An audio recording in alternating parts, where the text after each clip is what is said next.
Today on the newscast, as the U.S. prepares to re-enter the Iran nuclear deal, I'll share 3 reasons why the world's #1 state sponsor of terrorism should never, ever have the world's deadliest weapons. That's coming up.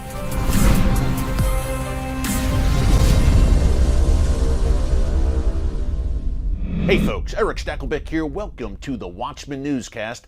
Today I will share 3 reasons why the Iranian regime should never have nuclear weapons. Before I get into it real quick, I just want to remind you that tomorrow, Thursday, April 22nd, right here on our Watchman YouTube channel, we will be having a live stream. That's right. I'll be taking your questions between 4 and 5 p.m. Eastern Time tomorrow, Thursday, April 22nd. Hey, bring some great questions. We'll be talking Middle East, prophecy, all that good stuff. And of course, I'll also share some personal stories. Last time, our viewers on the previous live stream discovered that I have a bullet in my hip and that I played college basketball. You may get some more interesting nuggets about the Watchman tomorrow during this live stream. Come with your questions. Ask me anything. April 22nd between 4 and 5 p.m. Eastern Time tomorrow here live on the Watchman Newscast. Okay, let's get into the issue at hand today, Iran's nuclear weapons program. Israeli media reports are saying that Israel is pretty much resigned to the fact that the Iran nuclear deal is happening. It's going to be revamped, and the United States is going to re-enter that disastrous deal which President Obama entered into in 2015 and which President Trump pulled the United States out of in 2018 if Israel does wind up taking military action. And again, earlier this year, we talked about it here in the newscast, various Israeli officials, including the IDF, Israel Defense Forces Chief of Staff, said, hey, look, we are preparing for the possibility that we may have to take action against those nuclear facilities when Iran's leaders vowed to wipe the state of Israel off the map, and they possess the weapons to do just that. Israel, needless to say, feels compelled to prepare for any contingency when it comes to Iran's nuclear weapons program. Now, the world, again, will howl if Israel does this, but I think later down the road, the world will thank Israel, probably not publicly, but behind the scenes, the world will breathe a sigh of relief, just as it did in 1981 when Israel took out Saddam Hussein's nuclear reactor in Iraq, and just as it did in 2007 after Israel took out Syrian dictator Bashar al-Assad's nuclear reactor.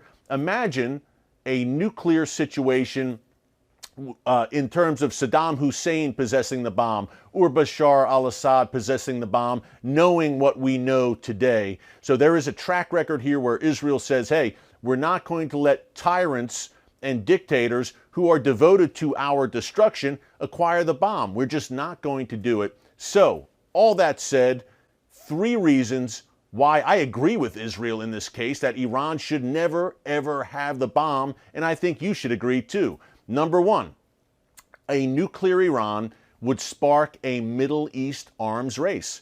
Folks, if you think the Middle East is chaotic and volatile right now, imagine if Iran breaks out, announces it has the bomb.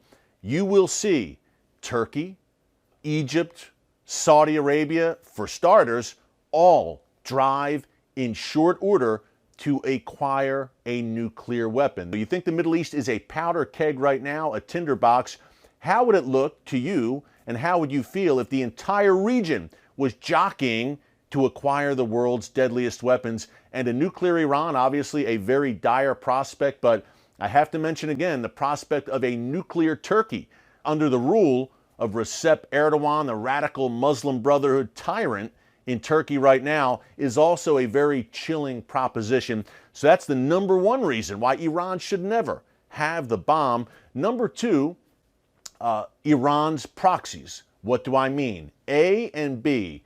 A, an Iranian bomb would provide a nuclear umbrella of sorts for the likes of Hezbollah in Lebanon, Hamas and Palestinian Islamic Jihad in Gaza, the Houthis in Yemen, perhaps even those Iraqi Shia militias, all controlled by Iran, the head of the snake in Tehran. Say Hezbollah and Israel hostilities break out, and we know they're coming in a major way. Say they break out. Would Israel think twice about striking Hezbollah and striking them hard if Hezbollah's Iranian master had the bomb? And if Iran said to Israel, if you dare strike Hezbollah, we'll go nuclear. It may sound implausible, folks, on its face, but expect the unexpected in today's Middle East. And also the Iranian regime, which is an apocalyptically minded regime, is unpredictable in that sense, which also brings me to point B there. Could Iran share their nuclear technology and pass off a bomb to one of their proxies? Hezbollah would obviously be the likeliest candidate there. We've seen Iran again and again over the past several years try to transit advanced missiles and weaponry, precision-guided munitions into the hands of Hezbollah. What else would Iran try to transit into the hands of Hezbollah if it did indeed have the bomb? And I don't think Iran would just develop one nuclear weapon, folks. They would start an assembly line as much as they could and try to obviously develop multiple bombs, just like Iran's good friends in North Korea have done. Think about how North Korea has used their possession of the bomb as sort of a deterrent. Iran would not only use it as a deterrent against attacks, again, that nuclear umbrella, attacks against Iran and its proxies, but Iran would use it, I believe, to go on the offensive, which brings me to the third reason why Iran should never have the bomb, because I believe they would actually use it. There's a very good chance that the Iranian regime would use the world's deadliest weapons. You might laugh and say, no, you're crazy. They would just do it to deter any potential attacks by Israel or by the United States or by Saudi Arabia or some Sunni Arab coalition. They would use it to just flex their muscle and pretty much blackmail the world even more than they have already, perhaps set the price of oil and threaten OPEC as well. There's a lot of nasty scenarios, threaten Saudi Arabia and those oil fields as well. Perhaps march into Saudi Arabia. With the bomb, the possibilities are limitless for the Iranian regime and limitless in all the wrong ways. But I think of the Iranian regime's ideology, folks, and it seems to demand destruction and an apocalyptic showdown with Israel and the West. You know, two historical incidents that really come to mind in this vein. Number one, pretty recent history, as a matter of fact. Number one, Hashemi Rafsanjani. He passed away a few years ago. He was Iran's president. Back in 2001, he said that Israel is a one-bomb country, but that the Muslim world could survive any Israeli nuclear counterattack. I think that gave you a window into the regime's thinking, and it's hard to argue with what he said in that some 75% of the Israeli population lives near the Mediterranean coast, in and around that Tel Aviv metropolitan area. So this is how the regime looks at it. Israel is a one-bomb country. That's one. Secondly, the Iran-Iraq War, a very, very bloody affair during the 1980s. People don't talk about it much right now, but 1 million people were killed during the Iran-Iraq War.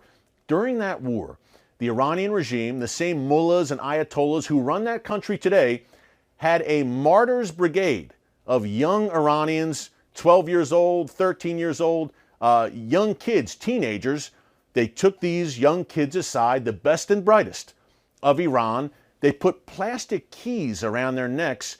They told these kids that these were the keys to paradise, and if they went and cleared that minefield, they would be in heaven instantaneously after they blew up. So guess what happened? Thousands of young Iranian boys, 12 years old, 13 years old, elementary school kids, high school kids, ran to their deaths with these plastic keys around their necks, blew themselves up on the minefields of the Iran-Iraq War. Thousands of them on orders from the Ayatollah Khomeini and the Iranian regime.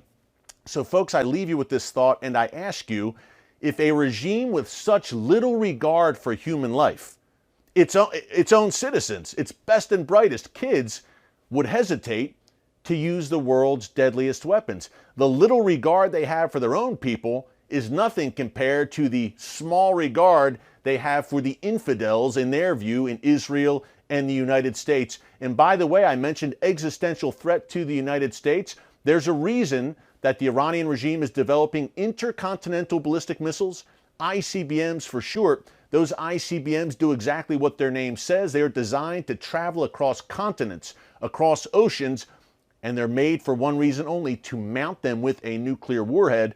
They're not for Saudi Arabia, Israel, even Europe. Those ICBMs are for the great Satan, in Iran's view, the United States. So there you have it, folks, the 3 reasons why Iran should never have the bomb. Hey, you know, folks, I follow this very closely, and I could, with what I know, I could be hiding under a rock every day and hiding and saying, the world is crashing down around me.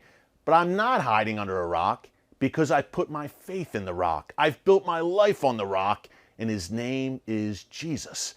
Now, I've had other commenters say, hey, you know what, Stakelbeck, you had me until the end when you threw that religious stuff in there, and then I tuned out. Keep the God stuff to yourself. You know what? No offense, but I'm in these times, these perilous biblical times that we are living, I'm going to share it. And if you don't have God in your life and you don't know Jesus, I would say now is a pretty good time to start. Trust me on that. He will never leave you or forsake you. As this world is indeed crashing down, he still sits on the throne, and he will be your rock, and he will give you the peace that surpasses all understanding. So I will continue to share. God bless you. Thanks for subscribing. I hope you stick around even when I do share the message of truth. Hey, one last mention, one last reminder. Tomorrow, Thursday, April 22nd, between 4 and 5 p.m. Eastern Time, live stream here on the Watchman YouTube channel. Join us and bring your questions. I look forward to getting to know you better as you also get to know me better. We love our subscribers and our viewers here at the Watchman Newscast. Until 4 o'clock Eastern Time tomorrow, God bless you. Thanks for joining us. And remember, never